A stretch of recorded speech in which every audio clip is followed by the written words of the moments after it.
boira donc du cidre anglais pour fêter une souveraineté retrouvée. Vous savez, on est tout à fait capable de gérer nos affaires. On veut bien négocier avec l'Europe, mais pas être dirigé par cette dictature qu'est l'Europe. Sue espère maintenant que d'autres pays en Europe suivront la voie ouverte par le Royaume-Uni. Isabelle Labéry avec Arthur Gerbeau à la technique, merci à tous les deux. Une sortie juridique, symbolique, historique on disait, mais en réalité le plus dur commence. Angélique Bouin, vous êtes à Bruxelles, bonjour. Bonjour. C'est une longue période de transition en fait qui s'ouvre un an pour établir un nouveau partenariat avec ce pays devenu étranger à l'Union. Angélique, et que reste-t-il à négocier ? Eh bien tout en fait. Vous avez aimé l'acte 1 des négociations sur le Brexit, vous allez adorer l'acte 2, car il faut discuter en 3 fois moins de temps. Mission impossible. On va donc se focaliser sur les secteurs prioritaires, commerce, pêche, sécurité, les droits des citoyens, Erasmus, tout le reste, ça viendra après.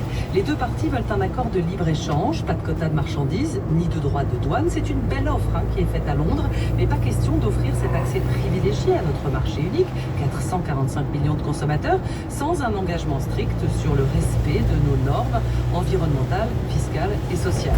Mais Londres, qui va négocier en parallèle avec les États-Unis, a justement claqué la porte de l'Union pour reprendre, entre autres, cette liberté commerciale. On va donc sans doute devoir négocier pied à pied, secteur par secteur. Le Royaume-Uni a dans sa manche ses poissonneuses zones de pêche, mais seuls 7 à 8 pays sur les 27 sont concernés. À l'est de l'Union, on va être très attentif aux biens industriels, au Luxembourg, aux services financiers.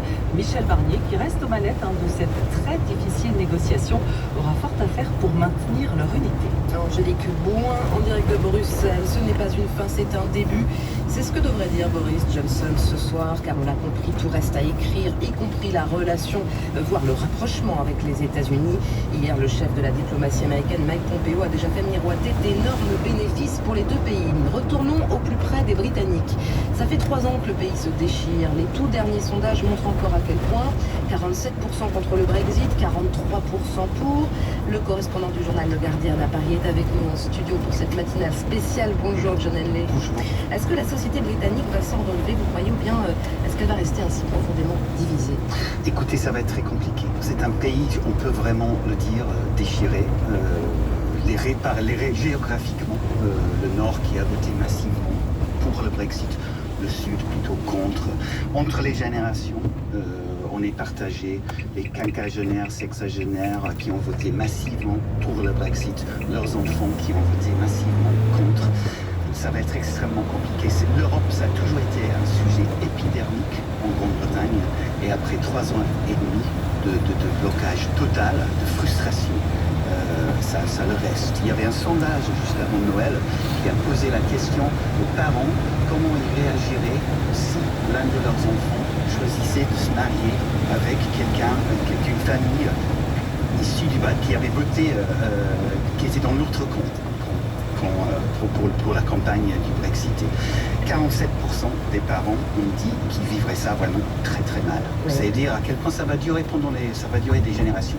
Jusque dans les familles, donc, déchirées. John Henley, correspondant du Guardian, merci d'être avec nous pour cette journée spéciale Brexit sur France Inter. On vous retrouve tout à l'heure à 8h50 dans la revue de presse de Claude Askolovitch. Et pour terminer cette séquence, claquons la porte une bonne fois pour toutes.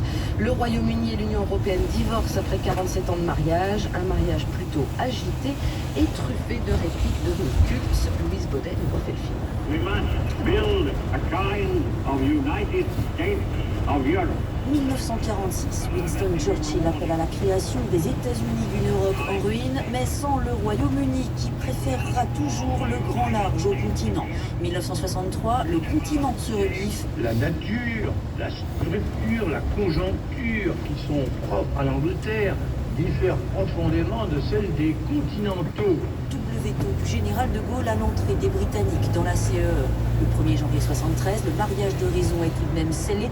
Problème, le Royaume-Uni paie plus qu'il ne reçoit. 1979, Margaret Thatcher réclame qu'on lui rende l'argent.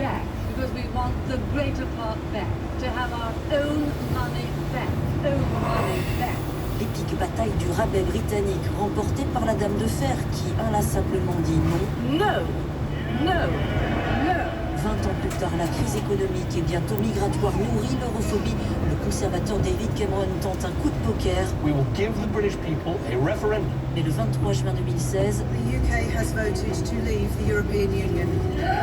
le camp du Brexit exulte et un homme se tient en embuscade. Boris Johnson, faux clown, vrai politique, chargé aujourd'hui de négocier le divorce après 47 ans d'un tumultueux mariage. Et nous vous proposons donc de vivre cette journée du Brexit avec nous sur France Inter. 8h09, la suite du journal LM et le coronavirus qui s'installe sur la planète, l'OMS réagit. 213 morts, près de 10 000 personnes contaminées. La Chine se bat, mais le coronavirus se répand. 6e malade détecté en France hier. Premier cas de transmission sur le sol français. Il s'agit d'un médecin, c'est un patient chinois qui l'aurait contaminé.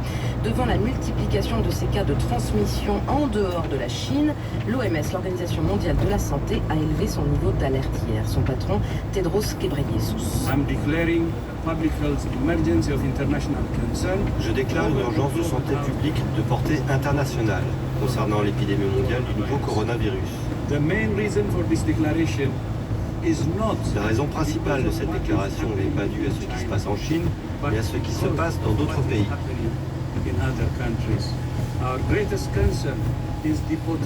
Notre plus grande préoccupation est la possibilité que le virus se propage à des pays dont les systèmes de santé sont plus faibles et qui sont mal préparés pour y faire face. Le directeur de l'OMS avec Jérémy Lanche à Genève. Et la Chine annonce ce matin qu'elle va envoyer des avions le plus vite possible pour rapatrier tous les habitants de Wuhan, l'épicentre de l'épidémie, tous ces habitants qui sont encore à l'étranger. Au total, une vingtaine de pays touchés par le virus, les uns derrière les autres qui prennent leurs précautions, leurs distances, surtout avec la Chine. L'Italie et Israël suspendent tous leurs vols. Air France, British Airways, Lufthansa, idem. Le Royaume-Uni, l'Allemagne et les États-Unis déconseillent de s'y rendre et chacun prépare l'évacuation de ses ressortissants. 200 Français ont décollé de Wuhan. Cette nuit, ils sont attendus à la mi-journée sur la base militaire d'Istres. Ils vont passer 14 jours confinés dans un centre de vacances réquisitionné pour l'occasion à Carry-le-Rouet.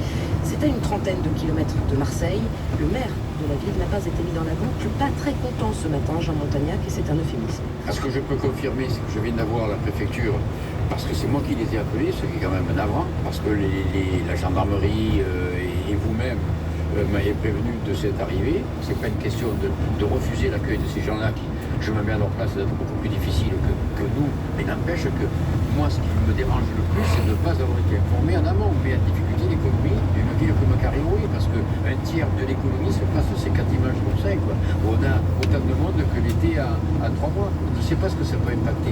Peut-être que même cet été, il y a des gens qui ne viendront pas à Carry, sachant qu'il y a des gens qui sont séjournés dans une résidence hôtelière et que ça peut avoir des conséquences. Peut-être qu'ils vont avoir une réaction en disant mais non, écoutez, on ne va pas à Carry, moi j'aurais raison, c'est rien. Jean Montagnac, le maire de Carry-le-Rouet avec Laurent Brevet de France Bleu Provence.